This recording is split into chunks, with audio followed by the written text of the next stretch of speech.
There'll be bluebirds over the white cliffs of Dover. Something unprecedented is happening to my previous country, the United Kingdom, on the 29th of March in 2019. The British government will be leaving the European Union. The EU 28 will become the EU 27. And there's a lot of politics involved in this, and there's a lot of hype on both sides of it. But I thought, you know what? I survived Y2K, and I know my people back in Britain, you can survive Brexit. So let's have a think about what this is going to mean, and what can you reasonably do to prepare for a hard Brexit that might go a little bit awry. What are the problems that I think as you might encounter? What are the problems that the government thinks you might encounter?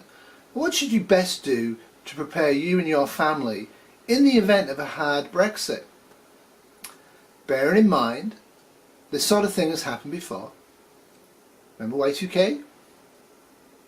I think Brexit's going to be the same. I think there's going to be a lot of hype about it, and I think there's going to be a lot of fear about it, but I think at the end of the day, I think life will continue pretty much as normal in the United Kingdom, and you'll still have bad teeth and terrible hair and be fascinated by football. Alright, let's see what we should be doing to prepare for a hard Brexit.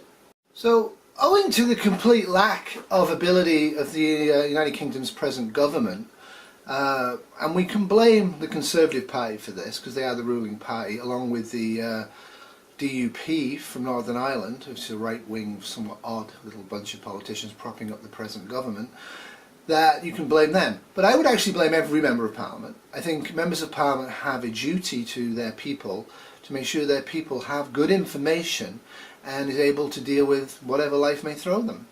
In this particular case, exiting from the European Union, it's really hard to figure out what actually will happen and won't happen. Will there be a hard Brexit? Will you guys get a Canadian deal? All of that sort of thing. The truth of it is the Canadian deal with the EU took 27 years to do. The truth is Germany and France really have no incentive to let Britain away easily. If Britain successfully exits the EU and then does economically well within a year or two, there are a lot of other countries in the EU that may well leave. Greece being an obvious one, but there's quite a few others. So it's in the European Union's best interest to make the British leaving difficult, to say the least. I think most people understand that self-interest was for the EU to some degree. Now Britain's leaving, self-interest is for the European Union. So I would expect it to be difficult. What's the British government doing though? That's kind of interesting. They are doing some things. So it's quite extraordinary what the British are doing. They actually have appointed a Minister of Cabinet to be the Food Supplies Minister. This guy's an ex-corporate executive for PepsiCo and Asda, so that should frighten people right there. But he's actually been appointed to oversee the protection of food supplies through the Brexit process amid concerns about the effect of a no-deal departure from the European Union. That would be quite frightening. Other quite frightening things is people are saying things like 1 in 10 British firms are going to go bankrupt, there'll be a hard border between Northern Ireland and Southern Ireland air, which could easily reignite Northern Irish terrorism, which would be horrible for everybody. And I'm not sure if the price of leaving the EU is worth the troubles starting again, but I remember the troubles. A lot of people don't, apparently. Was totally welcome. They added, there's been a level of naivety that people can stockpile food, which is completely impossible and shows a misunderstanding of how the supply chain works. We would welcome someone genuinely informed and engaged. So this is all going to happen in the next 6 months. Britain's going to leave the EU, unless the EU allows Britain to change its mind and stay in.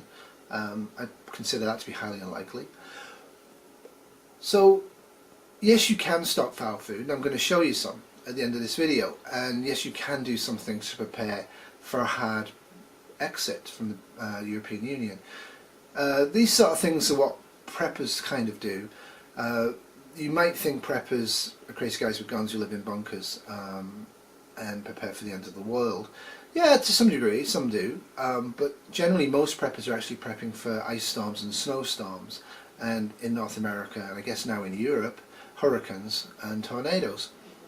So there are some things that I know as a prepper that I just want to share with you guys, and to talk about some of the issues I think you might face with a hard Brexit at the extreme.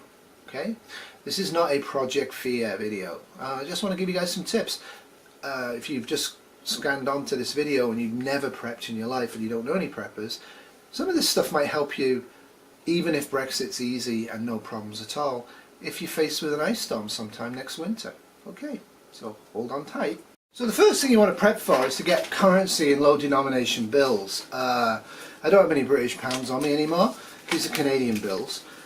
You might find that it's easier to do black market exchanges and bartering using cash without trace, especially if the economy's tanked and the government's really trying to tax everybody to pay for Trident. That might be something you might want to consider doing. You also want to consider getting foreign currency bills. European euros, Canadian dollars, Australian dollars, American dollars. Whatever you can reasonably get without going crazy, I would grab some cash. Bearing in mind right now the pound is worth less than it has been for a long time, so you're not going to get a lot of currency.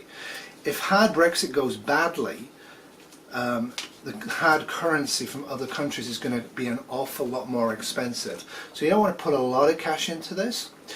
To give you some sense of where I'm standing on this from Canada, I actually have maintained my British bank account. I have not pulled any pennies out at all. I think the time to pull currency out was probably in the beginning of 2016. Right now I'm prepared to let my currency devalue even further. I do expect at some point within the next year to 5 years for there to be a post-Brexit bounce of some description in terms of what the value of the British pound will be. That may be a mistake, but you don't want to gamble too badly and lose too badly, so you want to be careful with that. So yeah, get some currency. That's what I would suggest for the first off. British pounds, low denomination notes, so you can go onto the black market without being tracked by the government in case they're doing taxes or really hard looking at the bank accounts. So the other thing you could consider doing, and again don't do too much of this, is get some low denomination, low cost silver.